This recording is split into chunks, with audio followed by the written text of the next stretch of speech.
David may have won at the Nürburgring, but Morales took both pole and fastest lap. His second place finish means that our championship leader extended his gap by only a single point. While I'm sure Morales would rather be making inroads, this impressive use of damage limitation allows him to stay in the game. Road America should provide opportunities for good racing, and we'll see if it once again delivers as we get ready to watch Round 8 of the PRL GT4 Clubsport Series. And you'll see it all live here on the Global SimRacing Channel. Hi, I'm Joe Peak, and with me in the booth is Ossian Puhaka. Behind the scenes is our director, Sean Crackers Ambrose, and he's using cameras provided by Dougie Beer.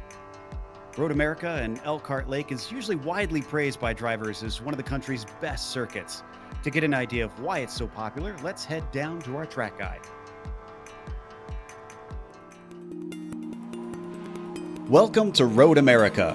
Nicknamed America's National Park of Speed, it's easy to see why just by looking at how the track is laid out. Long straights are a major feature, and drivers will build up incredible momentum before they find themselves interrupted by tight 90-degree corners. In fact, for a 4-mile circuit, it has shockingly few turns. It also has little in the way of variation in layouts. The main course is only broken up once with a single chicane added in the bend version. But don't take this to mean that it's a boring track. Elevation change happens many times over a lap, with a few places taking you into corners which are quite blind. But two of the turns on the back half of the course are perhaps the most distinctive. One is the carousel with its more than 180-degree radius. It just feels like it never stops. The other is the kink. Terrifyingly fast with very little runoff, it can end someone's race in a flash. As you'd expect, the heavy braking zones make for some ideal overtaking spots. Turn 5 sees plenty with its downhill entry. The hurried downs can offer drivers a chance at a sneak attack if you're brave, and then Canada Corner gives you one last shot before the lap is over. It's no wonder major organizations such as IMSA, IndyCar, NASCAR, and the SCCA all host major races here. All in all, many drivers rate this track as the best track in North America. Many who hop in the seat and try it can quickly understand why.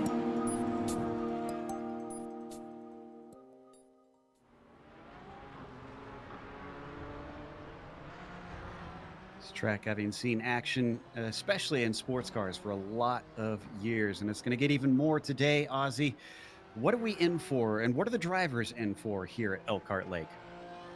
Well, Joe, it's one of the traditional racing circuits, a very fast course, a very demanding course too. They're in for a lot of draft battles, I think, even though this car doesn't have that much of a draft. They're in for a rear tire saving fest, and they're in for some exciting racing because it's 6.5 kilometers long. And that's really, really, really long for a race course. So they have to keep that in mind, especially with the fuel calculations. You have to get them spot on because otherwise you might not make it next time around if you're low on fuel. And most importantly, I think they are in for a real old school challenge because this track, it doesn't give freebies. Certainly not. And, well, this broadcast isn't a freebie either. So let's give a shout to our sponsors because the GT4 Clubsport Series is brought to you by NinjaTrader. Ready to compete against the financial markets? Supporting over 60,000 users across the globe, NinjaTrader provides award-winning trading software and brokerage services. NinjaTrader is always free to use for advanced charting, backtesting, and trade simulation. Visit NinjaTrader.com to get started with a risk-free trading simulator and start tracking your performance. Today's broadcast is also brought to you by SimRacing Canada.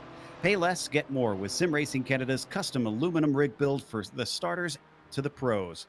Your vision, our solution. Find out more at SimRacingCanada.com. Today's broadcast is also proudly sponsored by ButtKicker. ButtKicker products add an incredible immersion and realism to any game.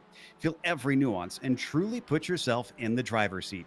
Check them out at thebuttkicker.com. Now, let's take a look at the championship. Since I mentioned things didn't alter too much between our two leaders last time. It was 13 points going in, and it's 14 points coming out. Diego Morales taking those bonus points to really keep himself at least within range, but he's got to start doing something this time.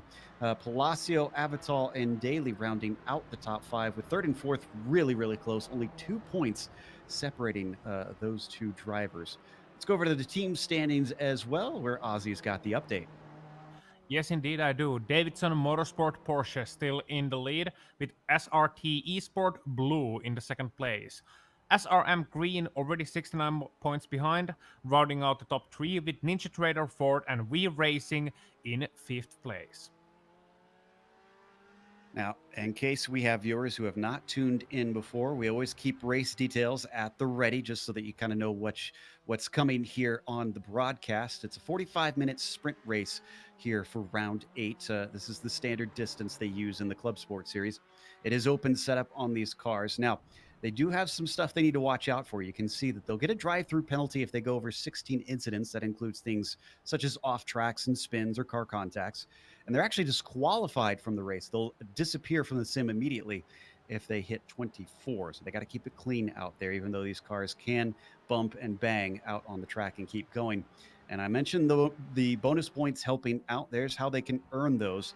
Neither of our two leaders got that 3 incidents or less bonus last round. So I wonder if maybe racing a little clean could be on their mind to try and get that little bit of an edge. Right now, we've got qualifying happening out on track. But before that, we want to remind you that you can advertise with us. GSRC offers a wealth of options to help you get your branding seen on a platform with over 1 million monthly impressions. If your organization is looking for a global audience to advertise with, look no further than GSRC. Follow the link in the description below to learn more. Up at the top of the qualifying charts, Diego Morales just recently putting himself ahead of James David, and it's by half a second. That's a pretty good margin for the first go. It is indeed, and he's feeling it right now out there. I'm looking at him. He's in a pretty decent gap too. I mean, he's got Lowendick and Margula ahead of him, but those guys are a couple of seconds away, so he can even improve here if those guys don't get too much in his way. So he should be within a shout of another pole position. Mind you, he was very fast at Nürburgring too in qualifying conditions. But my real question is, has Diego improved his race setup in this week? Only had 2 other drivers win, Stockbauer and Simkovic so far this season. Oh, excuse me, Stockbauer and Caraballo, rather, are the 2 that have managed to snag wins. But really, the lion's share of the points have been going to those 2, hence why we're spending so much time focusing on them. Palacio's been quick, but not quite quick enough, it seems. He's currently sitting in third. He's about 6/10 back from the pole position. As he comes through Bill Mitchell Bent, he's currently riding in the highest BMW here in the qualifying. That could change around with about 8 minutes left here. So let's see if he can try and improve. That's James David as well, who's right in behind him. He's going to get a little bit of that slipstream, so that will make it even tougher for Julio to try and get ahead of him. 2:18.5. That's not going to be enough, so he will stay in third, but David goes to the pole. 6 milliseconds. Wow, that's close. So he already sent one to Morales saying, not that easy, buddy. You're not gonna get away from me just like that. But Morales, he's coming to the line now. So I wonder how he's gonna answer to that one. He's gonna see his name drop from first to second in that leaderboard. And he's gonna maybe see the gap as well. So if he's clever, he's just focusing on his lap times. And here he comes across the line. He's doing 130 miles an hour at this point, and it's not an improvement. He actually must have lifted off in that lap, just get away from the traffic. And now the clouds are rolling in. So now the track temps are gonna get a little bit lower as the weather works that way, and that means they can get some better lap times from this point out. Canadian Arnaud Genet does not improve himself. In fact, he was about 300ths off of his quickest lap. As I check to see who else is coming around soon. We're waiting on a number of drivers to get lap times in. It seems that there's been a few struggles in trying to get a clean one down for Kroyemans, Law, Matthews, Schilling, and Hotham, excuse me. Prue finally getting out on track 2. He's yet to set a time. Right now we're watching Glitter Pants Padavani all the way down in ninth. Unusually for him, a driver that used to dominate races along with his teammate. So I'm sure he's going to be wanting a little bit more up around Bill Mitchell Bend, and then of course the critical exit out of the final corner. Looks like he's not on a quick lap, so we're going to check out third place Palacio, who's going to follow him through. I mentioned that he's in the BMW. I mean, based on your impressions, Ossian, is there a particular car you want to be in today, or is it pretty even? Yeah, well, a fast one, but the BMW has been fast on a straight line. It's a little bit faster on that right at the top end. And so, especially in race conditions, it's gonna be very, very difficult to overtake. But, there's not too much of a difference between these two cars. They're pretty well balanced. The Porsche is a little bit faster overall, I think, just based on lap times and what people seem to be using in the official races. But yeah, they're pretty close, and I think it's more of a matter of preference in this series, especially what you want to run. And Palacio, of course, he's known to run that BMW, and he has been using that BMW pretty well, and he is pretty much consistently being the fastest BMW out there behind the Porsches. As actually, quite interestingly, David is on yet another fast lap. We saw Brett Barrett finally put one into 14th as he gets a lap time down. Checking in on Ted Lowendick in the 172. Here you see him on screen now. Only one lap time. So those tires might finally be getting fully up to temperature. Get him a nice hot lap in. It has cooled down since we first started covering the qualifying here. It's down to 112 degrees Fahrenheit on the track surface with a little bit of wind. As he comes to the line. Oh, and that one does not count. So must have had an off track somewhere around there. Byron Daly is about 2 positions up from him, comes across next. Another slow one for Daly. So a lot of drivers running out of opportunities because it's a long lap around here. We've only got those 4 minutes left. Yeah, and they kind of missed their best chance already because there was that cloud cover. Well, that's gone now. There's once again sun shining, making that track hotter in a fast rate.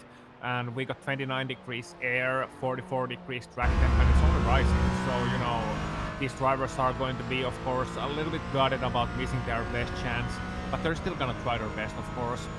It's such a small window, and it's really, really hard to try and figure out, okay, when are the clouds coming in, especially as it is such a long lap. If you're just waiting at the end of the pit lane and you wait for the clouds coming in, well, guess what? You just lost 2.5 minutes anyway, and the clouds might be coming out once again because, well, there is wind.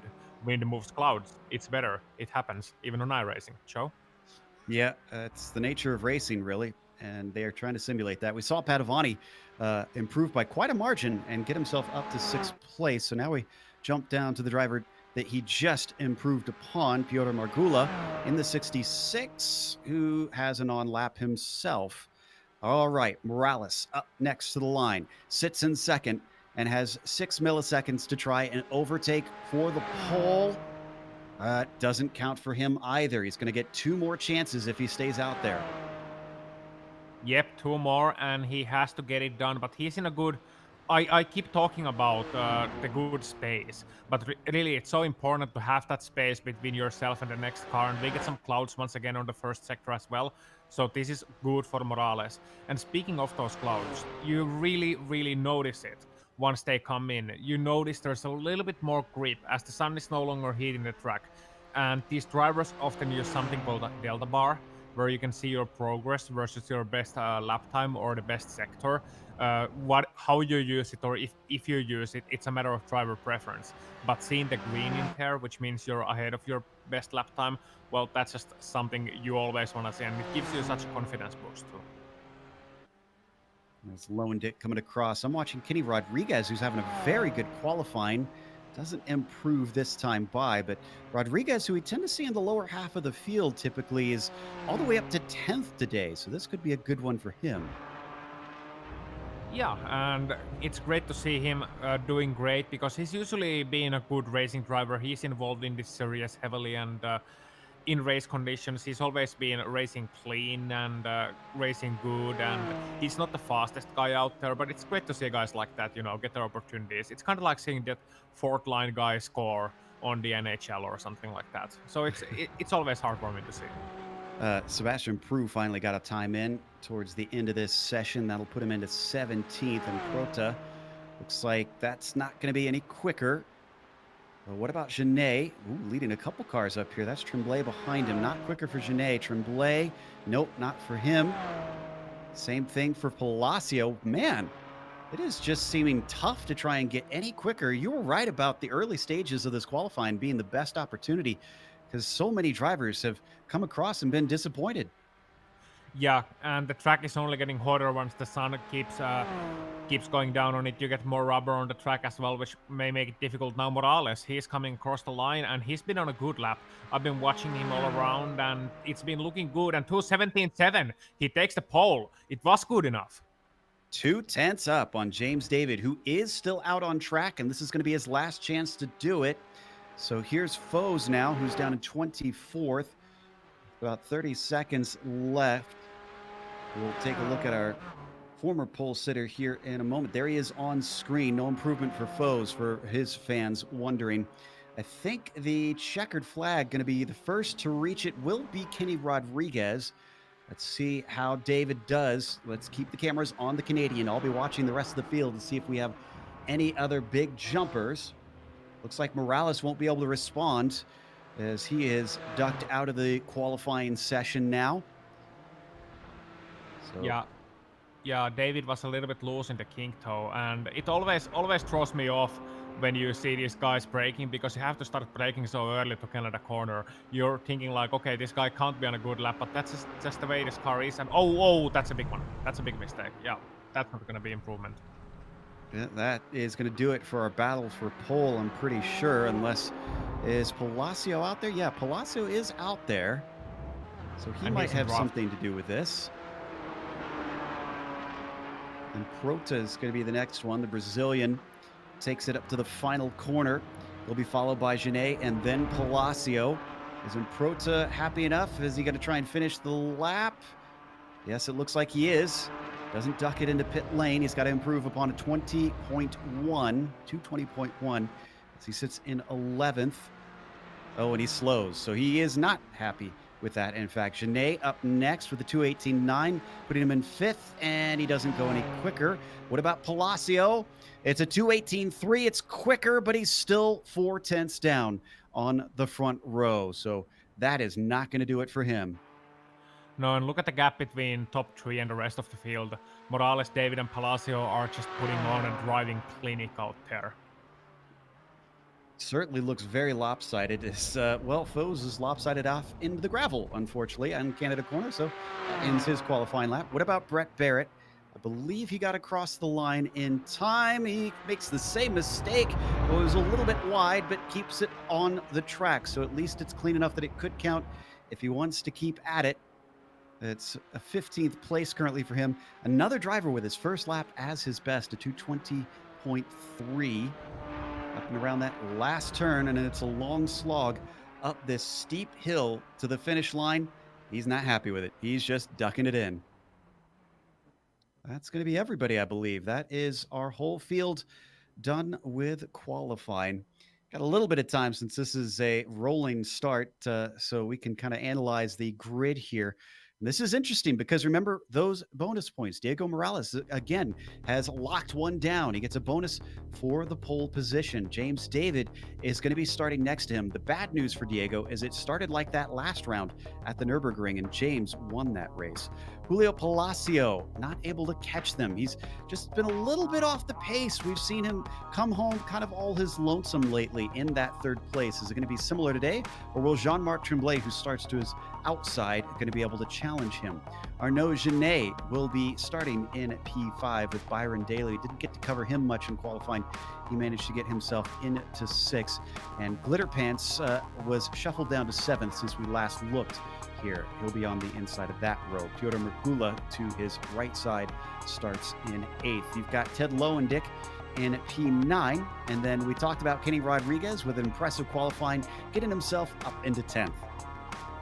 Rodrigo Improta, the Brazilian, is starting in 11th place with Mark File alongside him in 12th. Then it's Aaron Law, 13th, Brian Hotham, 14th, Brett Barrett, 15th, Sean Cochran, 16th. Then Sebastian Prou, Brian Matthews, Matthew Bellavance, and Philip Magnan rounding out the top 20.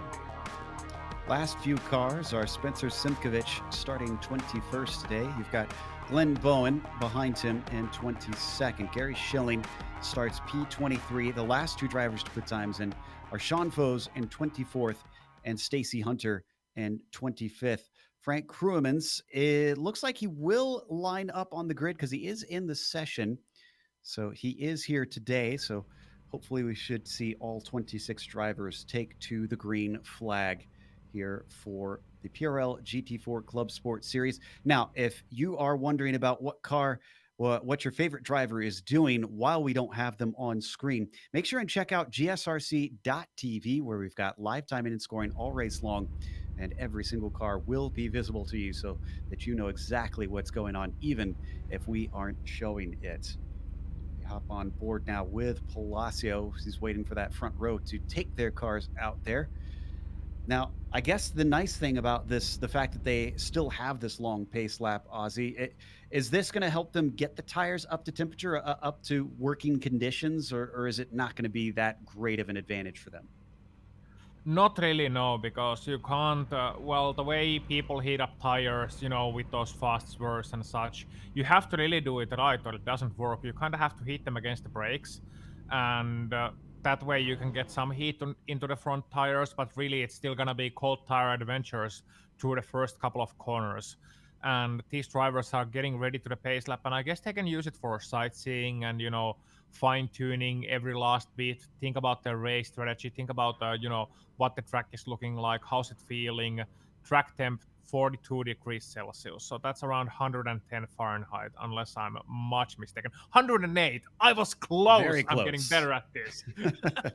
Yeah, it continues to go down, and this is very interesting because it's 2:30 p.m. virtual standard time here at the simulated Elkhart Lake. So it usually should be going up at this point in the afternoon, I would think. But it seems that the cloud cover is frequent enough. It's been steadily creeping downwards ever since even the practice, honestly, which the highest we've seen it at was 118 degrees Fahrenheit.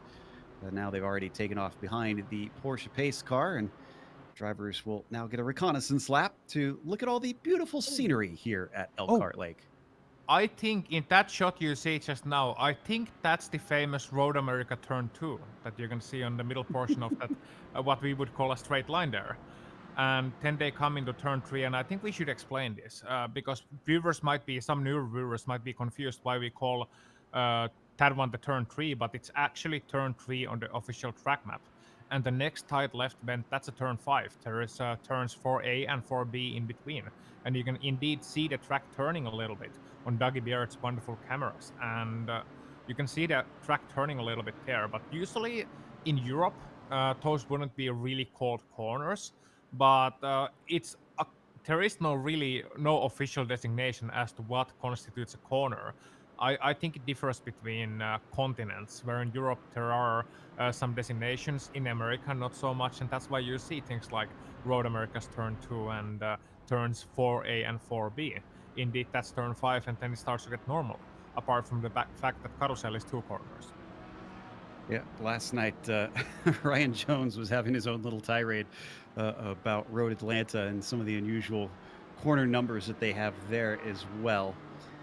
Honestly, I feel like the older I've gotten, the more I prefer corner names to corner numbers, anyways, as that Yes. definitely sets them apart so much better.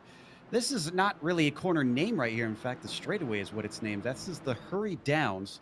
One of the lesser elevation changes. There is some as it plunges down into turn 8, but they still call it the Hurry Downs. There's definitely a little bit more of a dip when you get down into turn 5, and definitely a long drop here around probably the most famous corner, the carousel, that is going to test those left-hand tires. Yeah, and well, I think it makes sense to call it 2 corners. It's a kind of oval style, it's turns 9 and 10 officially. And it really feels that way, especially in these cars, because you kind of send it in. You have to be right on the inside in that corner. That's one of the most important things driving through there. And then, because it is such a long corner, you just wash out, wash out, wash out, wait, wait, wait, and wait what feels like an eternity. And then each driver has their own spot, what they aim for, and you aim for the second apex right at the end of the corner. And then you floor the throttle and you hope and pray that you didn't do it too early, because that's you're gonna wash wide and that's gonna be a problem. So it's a very, very technical corner. And especially when you want a good run coming down to the kink and then eventually here to Canada corner.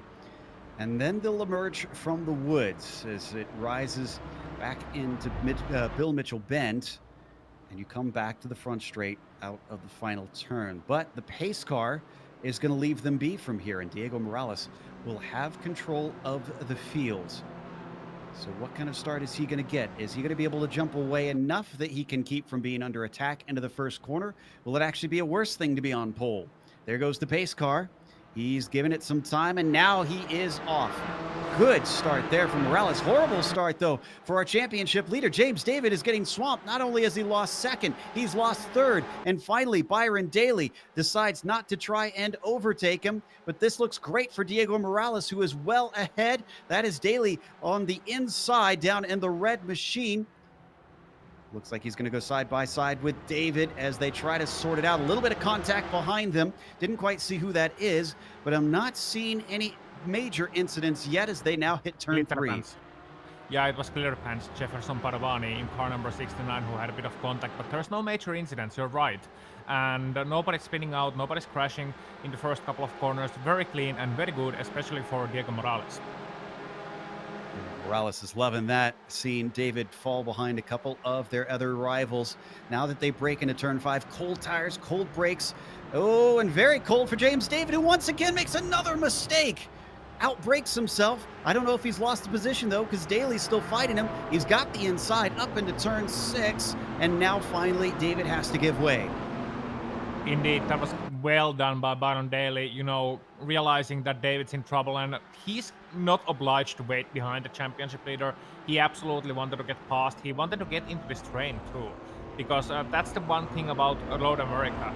You want to get in the draft, you want to get into the train with the leaders, and right now there is a mighty fast Diego Morales pulling the train along, and he's pulling Palacio, he's pulling Tremblay, and he's now pulling Daly too, and it was really the final moments for Daly to get into that train and challenge for the podium here. Yeah, both Daly and Tremblay look like they're falling back a bit. They're almost a full second behind. But now that they come down to Canada corner for the first time, Palacio continuing to watch from about half a second back from Morales. Doesn't show his nose down into this sharp right-hander. Everybody pretty much single file. One car almost going off. It looks like Improta there in the background. Having a little bit of a mistake, but keeps it together. Meanwhile, our leaders are now coming up to complete lap 1. They are indeed, and I know what happened to David at the start. He was in... Yeah, I just watched it, and I watched the replay there. No need to go to it, absolutely nothing spectacular, but he was on 3rd gear, and Diego Morales was on 2nd gear, so that's a very, very simple mistake to make. He was simply on the wrong gear at the start of the race, and that's why he lost a couple of positions there, because he had no pull-up hill. Certainly has set the tone, because he's not really shown much of the shine that we've seen in previous seasons as we look back from our leader, Morales. Let's jump back to Margula, though, in 7th. We talked about a train. We got one here. Lowendick, Rodriguez, Padavani, and File all together in about 5 cars. Yeah, they are, and they're gonna be there for a while as well, because, well, Margula now has a very responsible position. He has to try his best to catch up to the train ahead of him, and he has to do it fast. Luckily for him, there seems to be a bit of a fighting going on between David and Daly. Actually, they're pretty close. Should be maybe looking at those guys in a moment's time, because David's pouring under pressure, and the more these guys fight, the more it's gonna give opportunities for Margula to catch up. But if he starts to be slow, if he starts to lose time to the guys ahead, guys like Lowendick and Rodriguez and Padovani and all those people are gonna get mighty anxious in not too long. I have to admit, this is feeling a little bit like deja vu all over again, too, because we saw James David in this place before. Higher on the street. Oh, well, James David, remember at Lime Rock Park, he made a mistake early in the race, and yet he had the pace to chase down the leaders, and that maybe cost him the win there. He's right now trying to get past Byron Daly, and Morales has already been able to put a decent gap between himself and David. So could this be critical come the end of the race if David finds himself again trying to play catch-up? Absolutely. I mean, every time you're passing someone, you're using those tires. We've heard from the drivers that saving the rear tires will be important as he's trying to be inside on Bill Mitchell bend. They're not gonna work that one out, not from that far away. And once you take a different line, if you brake later, you're using your tires. You take a different line, you're using your tires. If you turn in like that a little bit sideways, you're using your tires. Not only that, but you're also kind of like you don't have to race on your own terms in that sense, where you can't really just pull in the lap times, and every time he's in a battle behind these guys like Tremblay and Daly, the leader's getting away. And a little bit of side-by-side action between Margula and Rodriguez. Rodriguez thinks about it, but then can't quite do anything with it. Lowendick is now in front of him, though. Poor exit off of turn one. He tries to play defense, but the 66 has left the door wide open, and Rodriguez is going to put his foot through the door, but he can't quite get over the threshold. He'll get another bite of it as they come down the moraine sweep here. Yeah, and that was very good defense by Piotr Margula. I was really impressed by what he did. He took the middle line, couldn't quite close the insides. Padovani is right behind them as a result of that, but he defended around the outside well. Let's see what Padovani can do. Nothing, he's breaking early, and that's gonna play good for him because the guy in front of him, that's Rodriguez, was breaking a little bit too late into turn 5, and they're gonna come side by side into 6, and that's some good racing there in the mid-pack. And finally, Rodriguez gives it up as Padovani now up into P9. Certainly. Whoa, and a big mistake there from Rodriguez as he catches it on the turn in to turn 7. That's going to allow both cars by, maybe almost making side-to-side contact with Prue. Prue forces his way through, elbows out to try and claim 11th. That was File as well, who cracks the top 10. And also cracked Rodriguez's mirror away as well. Kenny Rodriguez no longer has that left mirror on his car, so yeah, there you go. And once again going a little bit wide is Kenny. And he's gonna get attacked by Brian Hotham coming into the king. Hotham gonna miss the apex, however, and gonna go all the way to the wall. Don't crawl back on track, please. Thankfully there was nobody close. That's always so sketchy when you go too wide in the king. His car is badly damaged. Look how slow it is down the straight line as we stick with this battle in front of them, though. Rodriguez is really in trouble. Yeah, I'd say so. That was Barrett and Improta, who were side by side. Hotham now still trying to do what he can with Cochran. And Cochran was at contact with Mignon coming through the final corner. I think he was getting on the radio for something. Didn't quite hear what he said, though. Things getting pretty heated in the mid-pack.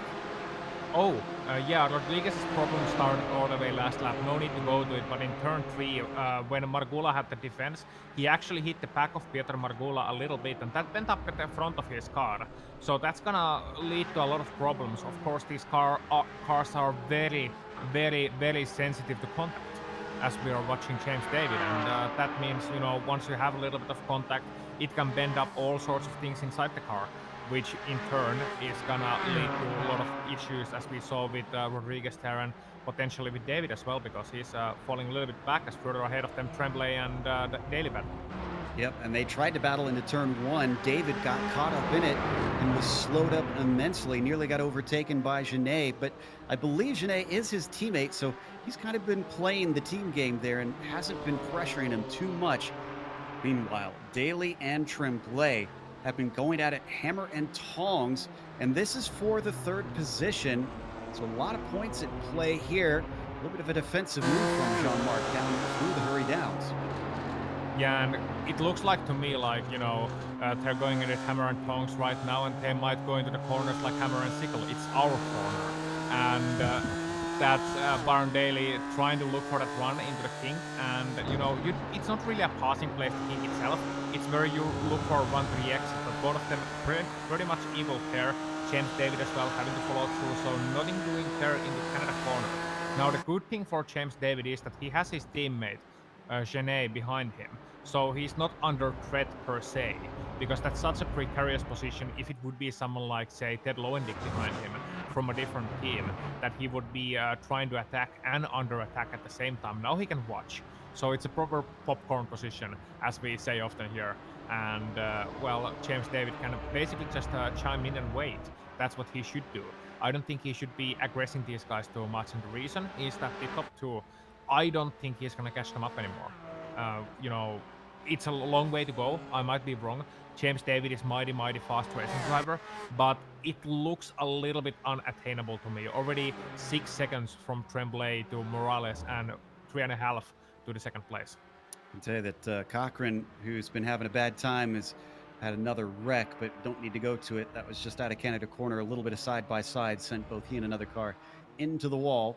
This is our leader, though, Morales, who's definitely loving the third, fourth, fifth place drivers all battling together.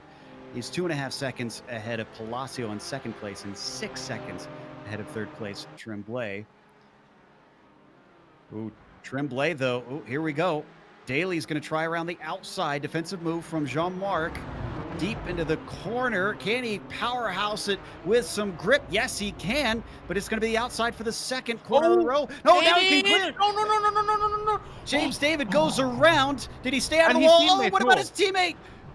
Oh, he tries, and he does wind up hitting the wall in the end. That was a mess. And it's not over as the drivers try and weave their way through there. We'll take a look at the replay here. Yeah, and here you can see what happens as they come into turn number 5 and out of it. You can see Chene is on board. David gets a really good launch to the outside. He's gonna hit the side of Tremblay, and there's gonna be a really awkward contact, and both of them just coming together. And then Genet spinning out of sympathy, out of something, I don't know. I think he just got a little bit messed up, you know, due to that contact, wondering what happened. And all the drivers scrambled to avoid them. But that was great job from everybody avoiding that incident, because that was really from Genet, it must be said. Genet's rejoin, I wasn't happy with that one.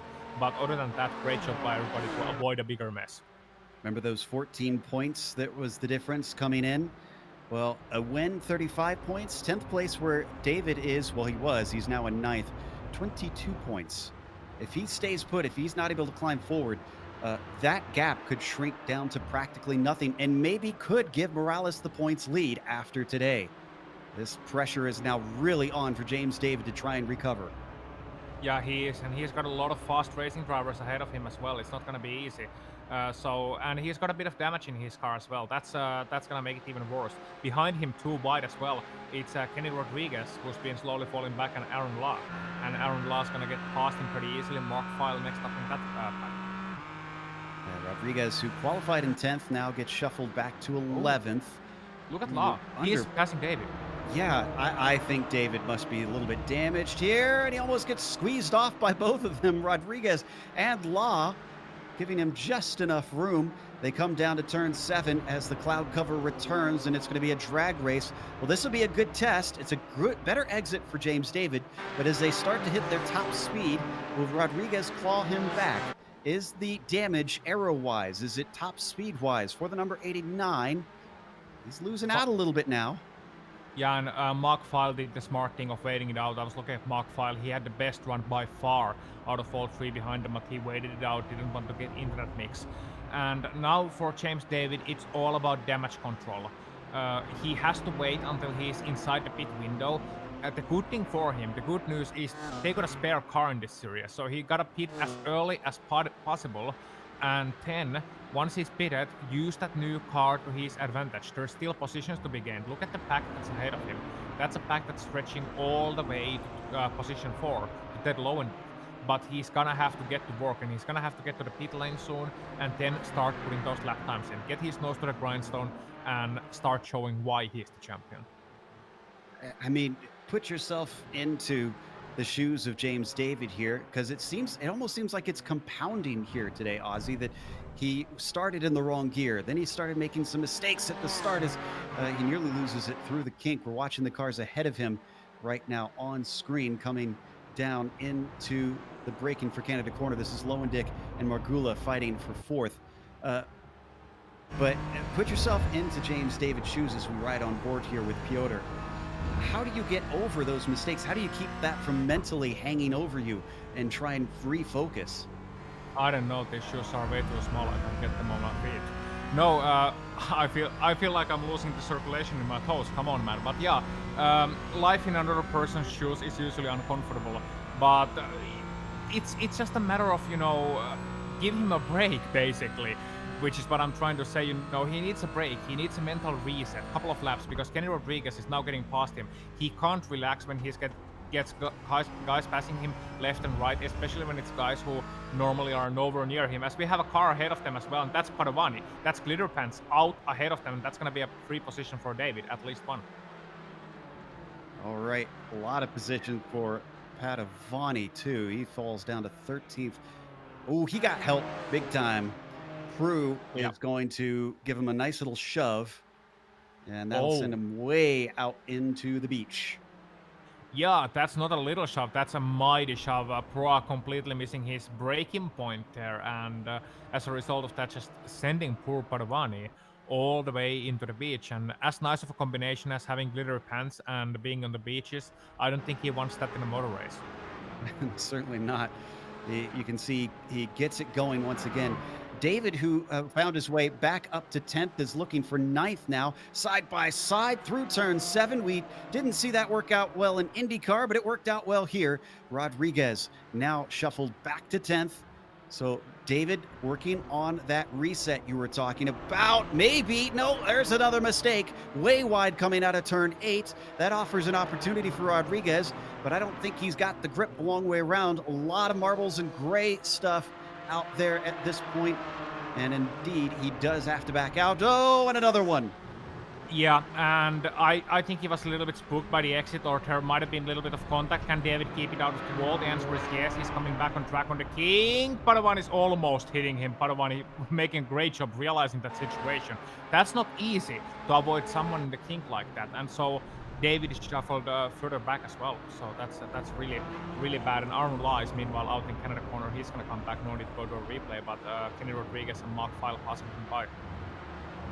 Yeah, in fact, Kenny Rodriguez and File in a nice little battle here for 8th place after 2 cars suddenly find themselves way off track.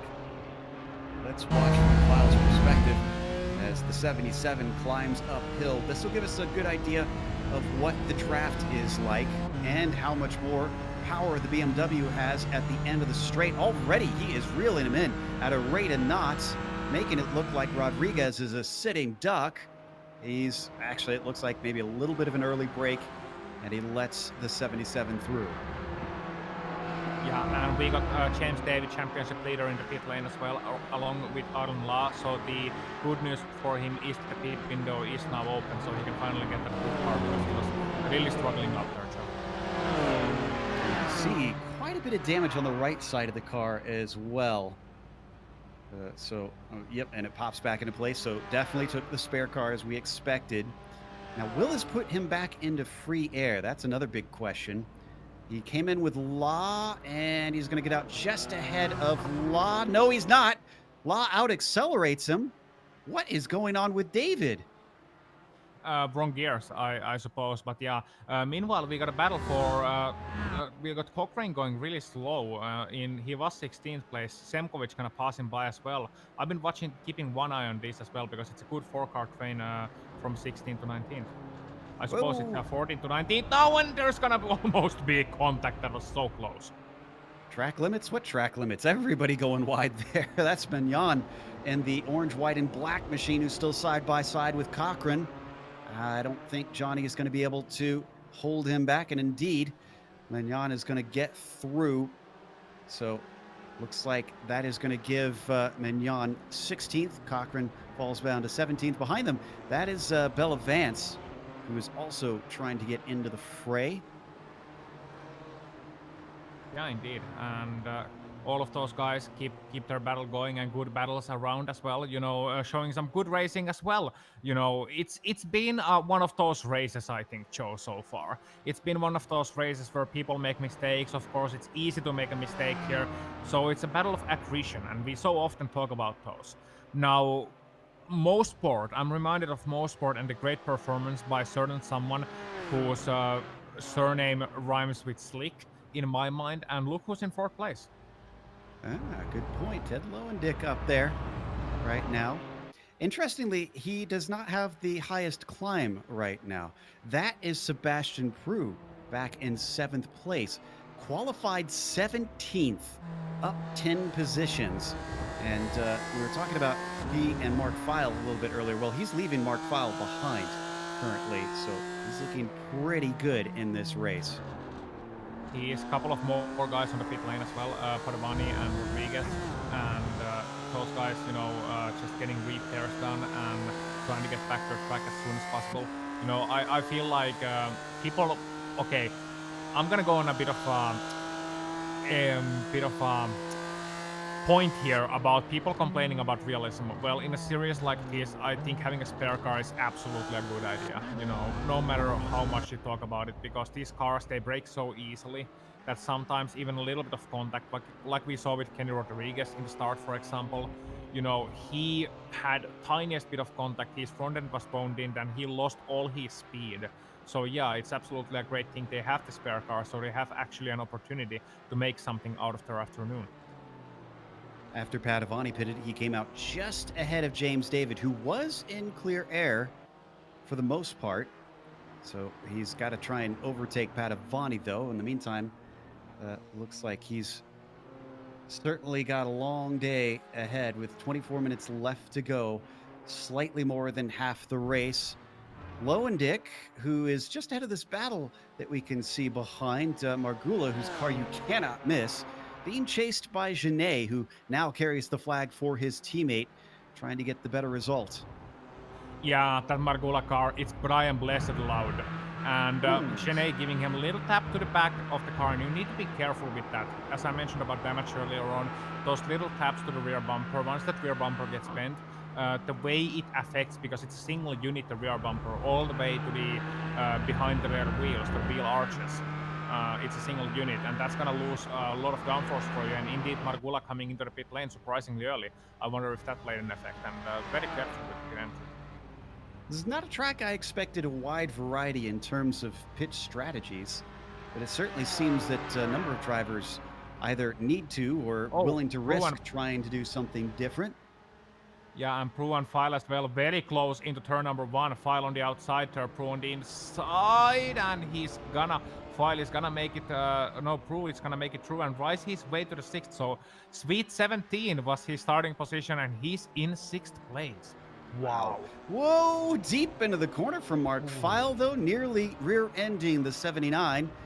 Let's see if the draft is going to allow him to close back in. I think his momentum just slightly interrupted coming through turn 3 there. Down towards one of the most popular places to pass, the downhill braking in turn 5. He shows his nose, but Prue also slightly defensive into there. Ooh, and slightly off the apex, too. Yeah, File was really trying to hammer it inside turn, trying to make it to the try to harass Prue into giving back that position, and File, just getting a little bit sideways, a little bit too sideways for my liking. Sorry, David's in again. Oh, James David is in for a second time. He already hit the drive-through penalty. He drove straight through. He had too many incidents, and this is going to make a bad day even worse. Yeah, he went wide on the kink. That's why he got an incident, and I think he had a drive-through penalty from that one. So, it's been a rough day for James David, and there was the off chance that if he manages to put in good lap times, he's still gonna get into the top 10. But now with that drive-through, it's gonna get even more difficult with how long that Road America pit straight is. Double checking how many drop weeks that they get, because he's already got a 0 in round 1. So if they don't get 2 drop weeks for this series, then James David is really going to be hurting after today. Meanwhile, we're watching the battle here for 10th place. Mignon leading up ahead of Simkovic, Schilling, and Bella Vance. They've separated slightly. In fact, Mignon is looking like he's got a very healthy buffer as they swing it through Canada corner. Yeah, and they got Margula, trying to catch them up behind them in that very loud car. And, okay, those guys are coming to the pit lane sooner rather than later. But if this battle continues for a couple of laps, I can pretty much see Margula catching to the back of them and trying to, pass a lot of them. And in fact, here they come to the pit lane. Like from an order. Magnan, Semkovic, Schilling, Belavan's going to continue. And yeah, those guys, most of the battle came into the pit lane. So it's going to be a battle of mechanics, I suppose. And Margula gets to watch all of them go by, so he won't have to worry about passing any of them since he's already taken his pit stop. In fact, he's going to easily come out ahead of Sebastian Prue, who now holds that second highest pitter position. This is all happening behind our leader, Diego Morales, who's yet to pit, who's extended his gap over Palacio by about 6 seconds. Currently, there you see Morales on screen in the black and green machine. Palacio in his BMW. Really, once again, just doesn't seem to have anything. I feel like if Julio wants to try and take this championship to these guys, he's going to need a little bit more underneath him. Yeah, indeed. He's going to have to find something. He hasn't lost much. 5.6 seconds in 10 laps that they've completed so far. That's half a second per lap. That's about in line with his qualifying. Actually, yeah, that's pretty much in line with his qualifying, but he hasn't been quite able to match up to the top two. But Palacio, he's got a lot of potential. He's a good racing driver as well. I think he's the highest I-rated driver in this field, which goes to tell us something as well about his racecraft. But that BMW hasn't quite been the match to the Porsche in this championship, I feel, and that's gonna be hurting him a little bit, but he's done well. Now Morales, I got an interesting point about Morales, because he's been leading since the start. He hasn't had anyone to challenge him really at any point. I wonder if he's been able to drive it safely enough where he's been able to keep it under 3 incidents as well. Ooh, that's a good point. Just add insult to injury. By the way, Genet just pitted after ducking away from a battle with the 172 of Ted Lowendick. So was he going to come out ahead of Margula? Because I want to say those two were relatively close to one another before the stops. Margula's our highest pitter right now. If Genet comes out ahead of him, he will inherit that position. We're still waiting on Morales, Palacio, Daly, Lowendick, and Bella Vance to come in. This is Margula on screen. Genet still stationary. Now he's going. He'll get to the cones. He'll be able to pick up speed, but momentum is in favor of Margula, and it's not enough in favor of him. Genet is now our highest pitter. He'll be returning in P5. Indeed, Genet, then it's Margula, a couple of seconds behind him. Prue as well, Mark File coming back to track Barrett and Padovani. And this might be pretty close actually between Barrett and Padovani, because they're right behind each other exiting turn number 1. Barrett comes out ahead. Padovani is chasing him. Padovani's in the blue and white machine. The gray, black, and red belongs to Barrett in front of the two on your screen.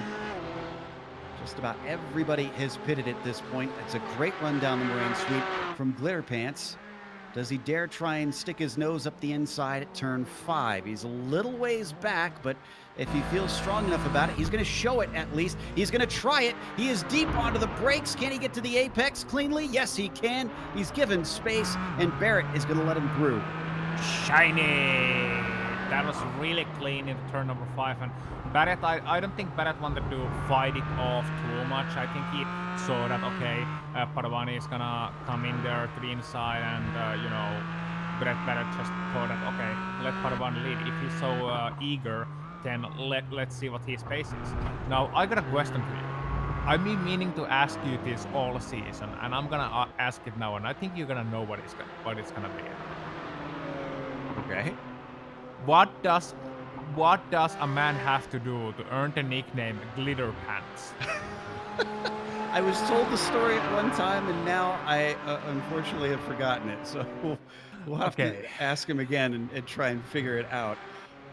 But it's one of my favorite nicknames that we didn't even give him that nickname. That was the other drivers that started calling It's a good him one. that. Yes. Morales, by the way, in and out without dramas. He is going to come out a little bit in traffic as some of the lap cars are ahead of him. Palacio as well just finished his stop. Genet, where is Genet in terms of Lowendick and Daly? Daly's going to get out ahead of him, but what about Lowendick? Yeah, that's gonna be interesting because Shane is right now on the start-finish line. He's crossing it just now. Where is Lowendick? Lowendick just exiting the pit lane. It's gonna be very close. I think Lowendick's gonna make it ahead, but Chene's got the advantage, and it's gonna be very close for fourth place from here on out because Lowendick's just ahead in front of him. And if it's anything to go by, what we saw last lap with Mr. Glitterpants, then I think Shane is gonna try it into, let me throw in a brave guess, turn number 5. Well, and the other thing is that Arnaud also has his tires up to temperature because he's been out on a lap before Lowendick has. If he's just put fresh ones on, of course, that's not necessarily the assumption that it could not be. And it looks like as they break down into the corner, Lowendick is going to be able to stay ahead. So we won't have a repeat of what we saw before, although Genet is very strong and gets within a car length coming up through the Corvette bridge into turn 6, a little bit off the apex. Lowendick starting to look like he's sweating here as he makes little mistakes back and forth. Yeah, he is, and he's just trying to defend his hardest against Shane, who usually, in fairness, Shane has been a little bit faster usually in these races than Lowendick. In that sense, I think Ted has to be under a lot of pressure. He's got a spottering her as well in the form of Dunnigan, who's trying to give Ted some tips, I think, trying to just tell him to calm down. Okay, you got Shane behind him. But he's in this for the long haul. He's going to have to hold him back for 14 and a half minutes. That's going to be about 7 laps that he's going to have to hold him back. So that's not going to be an easy task by any means for Ted Lowendick. But, then again, he's in fourth place, so he gotta love those points that are potentially in hold for him. But he's gonna have to now put that BMW in the right place at the right time and not worry too much about defending. That's the thing. Even if you're being harassed by someone, being attacked by someone, being pressured by someone, don't just drive defensively. If he hasn't got a run on you, then there's no point defending the inside. You're just gonna hurt your exit, and then they're gonna be alongside you. Porsche versus BMW. And Genet is going to have a little bit of a slipstream, but we've seen the BMW able to pull down the long straights. And indeed, Arnaud just not closing in like you would expect, even though he is relatively close behind. Under braking, that Porsche looking pretty good. Maybe he could get the launch off the corner. Turn 3, usually not as popular for passing just because you could get a better shot at it down the moraine sweep. And indeed, it looks like he is trying to set himself up, squares off the corner. And even though he gets a great exit, man, that BMW is just a Mustang coming down, bolting out of the barn doors and just can't be caught.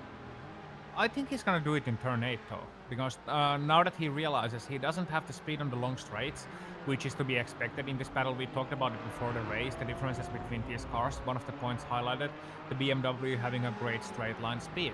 But you got a couple of technical corners, turn 6 here, coming under the bridge. Shane having a great run, 10 into turn 7. Now if he gets a good exit from here, it's a fast bend, then he has a chance to try and attack. Unfortunately, he didn't quite align himself right, and as a result can't pass into this downhill left-hander.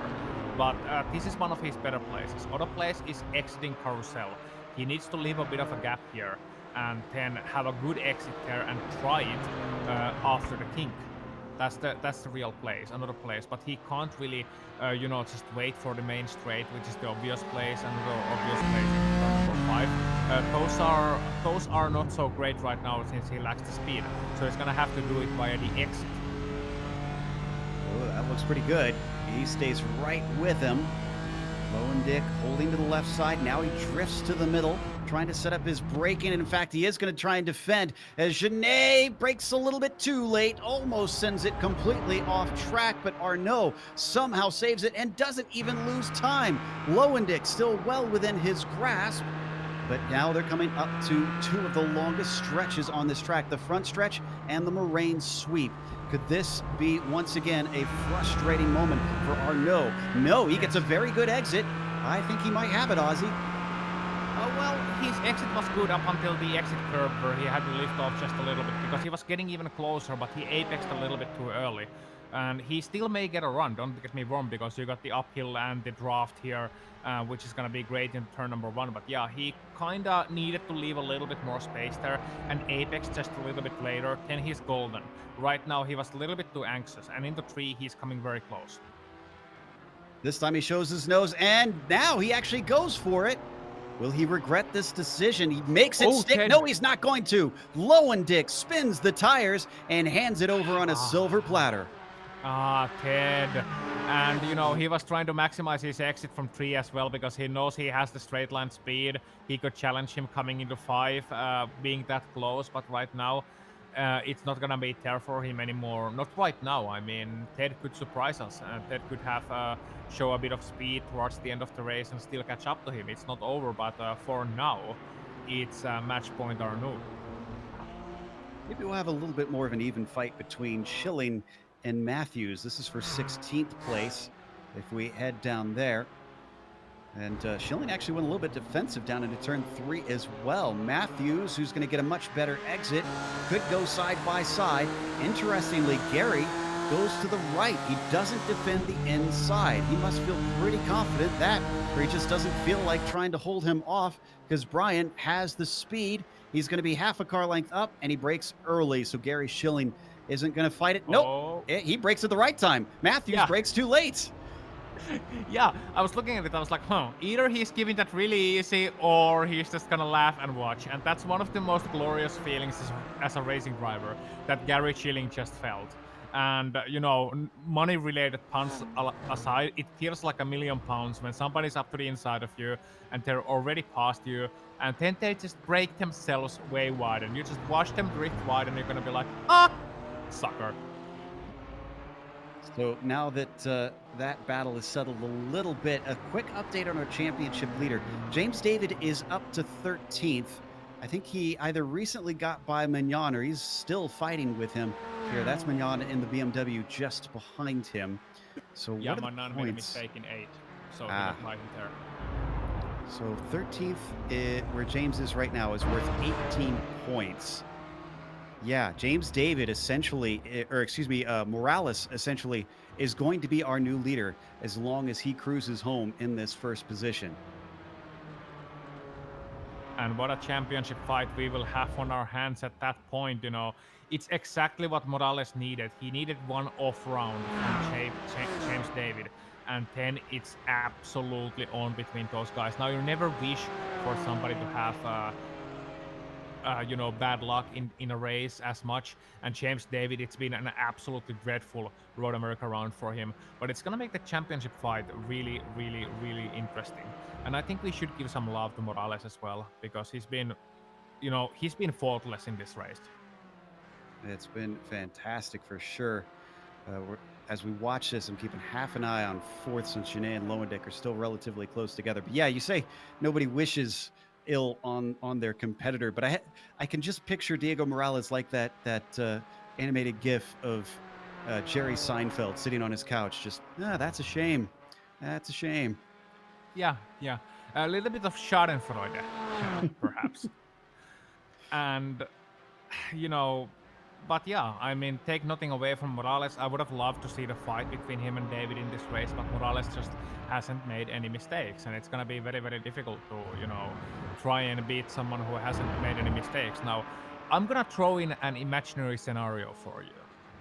Let's say the championship fight is in a situation where the winner takes it all, where it's a straight battle out on track, and no difficult calculations in that whoever wins the race wins the championship. The final round is at Detroit. That's gonna be a street fight. Literally, it really will be. And you mentioned attrition earlier. I mean, how do you even approach that if it comes down to a championship? Do you try and push hard and risk the car, or do you maybe try and hold on to it and hope that the dangers of a track like that would gift you the championship in the end? I guess we'll find out when we get there, but the 22 right now is looking to tie up James David on wins with just 3 more laps to go. Yeah, and meanwhile, fourth place, Ted Lowendick breaking really late into one. There, Genet, he's catching up to Genet once again. So, as we said, Ted Lowendick, don't count him out yet, and he's certainly not being counted out. I think his tires are in a bit of better shape. Once again, turn 3 proving a little bit troublesome for him. But he's looking a bit better, and he has the straight line speed advantage, which could make things just a little bit easier for Slick then. And Teddy has come up from ninth place, by the way, so it's been a good rise. It shows his nose a little bit on Arnaud. Canadian's not going to be phased by that. He just sticks to his racing line. Right on board, looking from the helmet cam. It is kind of impressive, even though these are supposed to be lower level cars, just all the gadgetry and stuff that you've got inside of these things. I'm trying to figure out what is on his helmet, though. He put pictures of us on there. Are you kidding me? I saw the busts on there, and our director said something, and I was like, "Who is that?" Anyways, wow. Well, thank you very much, sir. People try everything to get camera time here on GSRC. Yeah, I mean, that works. Yeah, that'll do it. There are also prettier solutions available. I mean, for sure. Yeah, I mean, out of all the things you can put on your helmet, I'm not sure if that's count as deserating a helmet, defacing a helmet maybe. No, that's actually adding a face to a helmet. That's the opposite of defacing. That's infacing. No, that's not it. English, language. Joe, speak to me.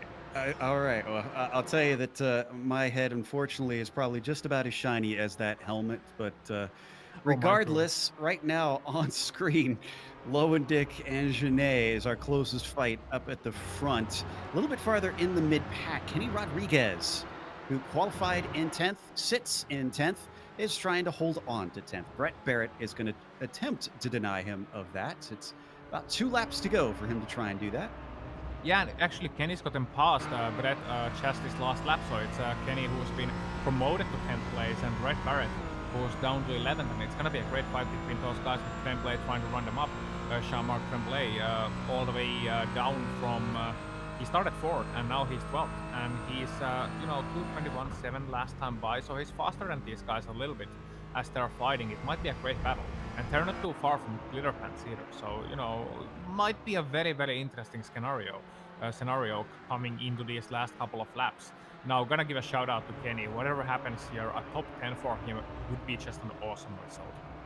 Absolutely. I'm sure that would be a nice little points haul for him.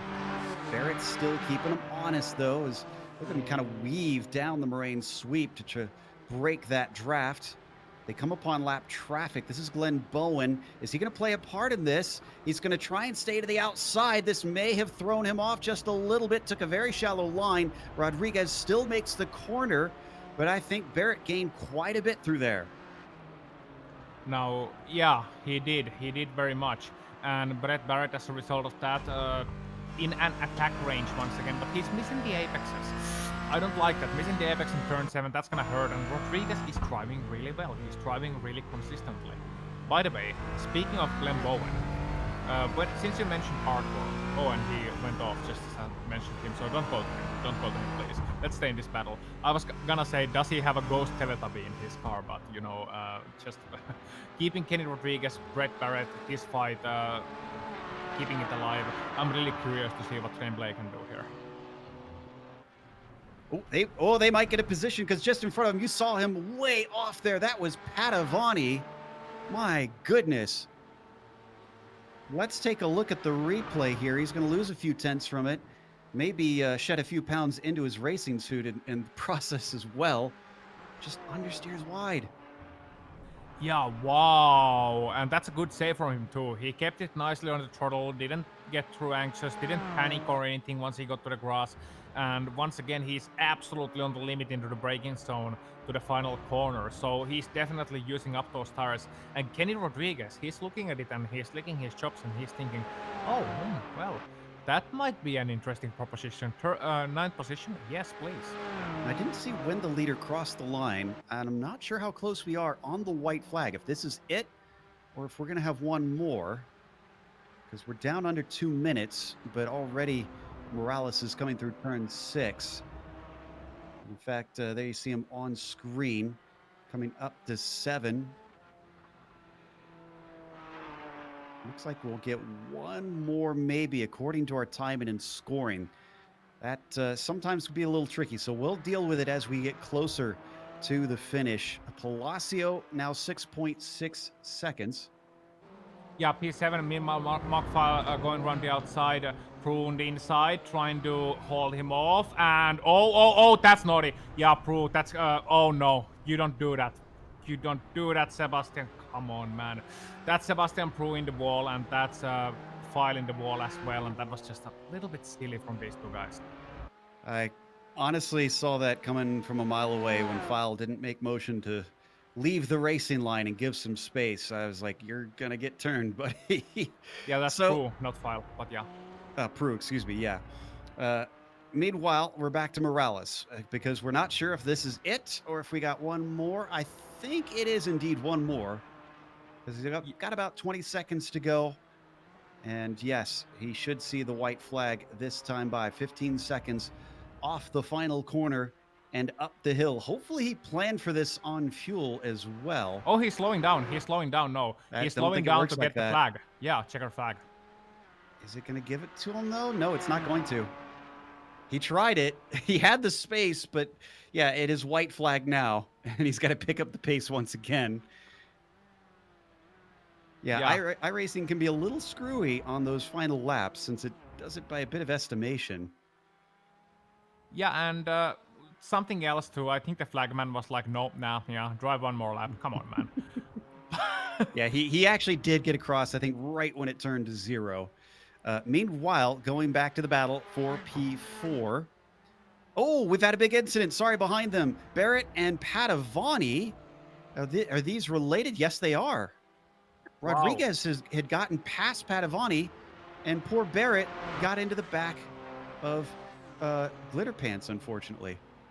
Yeah, and this was at the last corner, so they are just coming out of Bill Mitchell Bend. Yeah, this is the right one. So coming out of Bill Mitchell Bend, they're gonna battle alongside. That's gonna be Rodriguez and Padavani. Padavani's gonna be on the outside, gonna break nice and early. You know what he's doing? He's trying to get the run into the last corner. Yeah. And Brett Barrett just doesn't see that coming, and he runs into the back of him. So that's just a miscommunication between the two drivers, and they're still at it actually, Padavani and Barrett, but they're now all the way down to 10th and 11th. Mark File got past them once again. Tremblay is now, I think, hang on. Mark File is 9th, Tremblay is 8th. Kenny Rodriguez is in 7th place of this race. Wow. Well, he's going to be ecstatic with that one, I think, if he can hold onto it ahead of Tremblay. We'll watch this for just a little bit because Morales is coming around to the finish pretty soon. You can see we do officially have the final lap graphic now up there. Down into the hurried downs. He's going to be able to hold off his BMW teammate, at least for the time being. But we got to go to Morales. Up to the final quarter. Oh, maybe side by side into the carousel. We can hold on for just a second here. And it looks like Tremblay is going to be able to sneak by with a power move. Now we have to go to Diego, who is indeed going to take victory here and also capture the points lead in the PRL GT4 Clubsport Series. Yeah, indeed, and it might be pretty close between Genet and Lowendick as well coming out of the final corner if Lowendick can get a good exit, because that's really shallow from Genet, and I think Genet's gonna hold it, yeah. Just holding him off by a couple of tenths to the end, so Genet's gonna be 4th, Lowendick's gonna be 5th, and we just saw Tremblay get past Rodriguez as well, so they're gonna be 7th and 8th in that order. Palacio and Daly rounded out the podium as well. Didn't really talk about them much in the latter half of that, just because they were kind of all on their lonesome. Rodriguez settling for 8th, maybe? I don't think his teammate's going to let him back by here, considering how impressive that move was. And yes, Tremblay is going to keep 7th, Rodriguez 8th, File down to 9th, Glitter Pants settles for 10th, Barrett for 11th, and then critically, David winds up in 12th, so only 19 points for that. He will still lose the points lead and is going to be kicking himself after today for sure. We're going to go to break here on the Global Sim Racing Channel. We'll come back with the unofficial results as well as driver interviews. Stick around because on screen you'll see all the upcoming races here on GSRC.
Welcome back to Road America.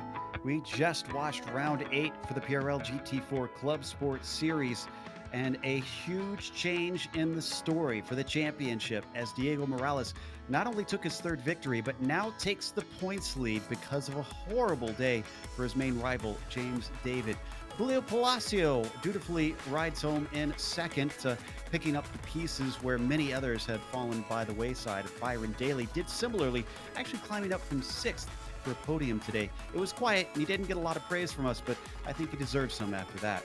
Arnaud Genet was fourth behind them, and then Ted Lowendick from ninth to fifth, followed by Piotr Mrgula, finishing sixth today. Jean-Marc Tremblay went a little bit backwards, to be honest. He qualified fourth, and he wound up in seventh. He was just ahead of his teammate, who I think, even though he lost a position on the final lap, was probably still going to be very happy with that eighth place. Mark Feil wound up in ninth behind them, and Glitter Pants finishes out our top 10.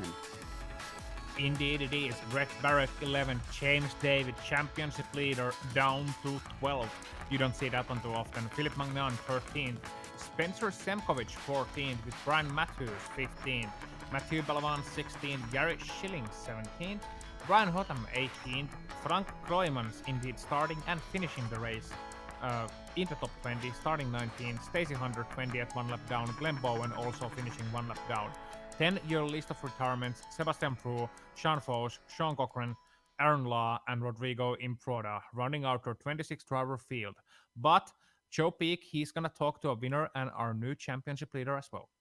Yep, that's got to be music to the ears of Diego Morales. Congratulations on the win. And we believe, by our estimations, unofficially, you will take the points lead. Before we get to that, though, let's talk about the start of the race. Julio Palacio was at a BMW. We saw it all day long that the Bimmers seemed to have pretty good top end on those long straights. Was it crucial for you at the start to try and break that draft back to him? Yeah, definitely. I think that throughout the week, we saw that the BMW was like really, really fast on straights. So I thought that if Palacio could have a chance on the starts, it would be better for me, because I knew that he could be like really fast around the back straightaway. So yeah, it was crucial. It was crucial. So I'm glad I did a great start and could hold the position there. But it was like really concerned until the end because they are really fast. Obviously, with the horrible problems that James David experiences racing from pretty much lap one, how much were you paying attention to that? Did you notice him drop back at the start, and or does those sort of things do those just kind of go out of your head as soon as the green flag happens? No, I was looking at the relative positions and checking where he was. I saw that he was like fifth or something until like mid of the race or something like that. And then I saw that he dropped more. And at that point, I just focused on my race. But I was like looking because, yeah, he's the guy that needs to be beat here. And of course, like everybody's fast, but he's being fast like throughout the season. So I was really concerned on this race because he was second and closer than the last race. The qualify was closer, so yeah. But glad I could make a great race, not make the mistakes that I made like last race. So it was good. Certainly look cool and collected from our perspective. Normally we talk about the upcoming race, the upcoming track, but I want to turn our attention to the finale. If it comes down to that last run, I don't know if you've noticed, but it is going to be at Detroit. Does that make you nervous at all? Totally, really nervous. That track is a hell for all the drivers. Yeah, I did some races there with the Cup car, the Porsche Cup, and it was like terrible. So I didn't practice this one yet, but I think that we'll need like a week of practice. Glad we have the full week of the officials races to practice. So yeah, definitely we'll need more practice than other tracks for sure. Well, we'll be looking forward to seeing it if it does come down to that. Again, congratulations on win number 3 this season, sir. Thank you very much. Thank you, everybody from We Racing and my family that is always watching, and you guys for streaming us. It's been really fun. Thank you. That was our winner, Diego Morales, in the number 22 Porsche, while Ozzy has caught up with Julio Palacio in the 194, who came home in second. Hello, Julio. First of all, I have to ask you about the start. Were you feeling it was a bit of a Christmas when you saw James David not getting anywhere off the start line and then inheriting that second place? Absolutely, that was something, and we did a couple of the IMSA pilot races this week, so I did get some practice on the starts, and yeah, my teammate was right behind him, John Mark, and he was like, he's really fallen back, and I was like, wow, I can slot right in and follow Diego and see where this thing goes, and that's exactly what we ended up doing. Yeah, he was James David. He was on the wrong gear in the start. You obviously having none of those issues.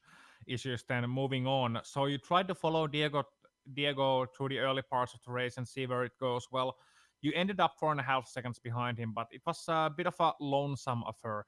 How tempted were you to look at the Tinder mid race to look for at least some company? Yeah, one of I was very, it's a great point that you bring up because one of the hardest things, and I'm sure you guys know that, is trying to stay focused, right? It's like, so what I decided to do is kind of look at the relatives and say, okay, I'm going to try to keep my gaps to Diego and my gap to, Byron and just keep pushing because what happens is you just start, there's no challenge, right? So it's an excellent point, but we just got to keep ourselves focused and keep pushing and kind of see where this thing goes, right? Yeah, exactly. That's what you got to do. Well, championship wise, looking in, David and Morales, well, they are pretty close for the lead after this one. But you were sitting in P number 3 in the championship, finishing second out here today. Avital not out there. Barn Daly finishing behind you. So, are you confident that you can hold on to this bronze place to the end of the year? Yeah, that's as we talked about this last week. That's what my goal is to go for P3 and just try to push, Diego and James. They're awesome drivers and congrats to Diego on an awesome race. Yeah, it's just try to push them and see where I can slot in. But I will continue to work on my pace and my practice and work as hard as I can to keep those Beamers as close to the Porsches as we possibly can. Yeah, indeed. Big BMW lover there, Julio Palacio. Lastly but not least, before we let you go, anyone you would like to thank before we move on? Yeah, I definitely want to thank my teammate Jean Marc from the Speedworks Racing team. We tag teamed in qual, we tag team in the start, and it's great being part of SRT. And again, I want to thank my dad, who's my biggest fan. He's always watching me. So and of course, what all of you do at GSRC and all of our sponsors, I think it's great.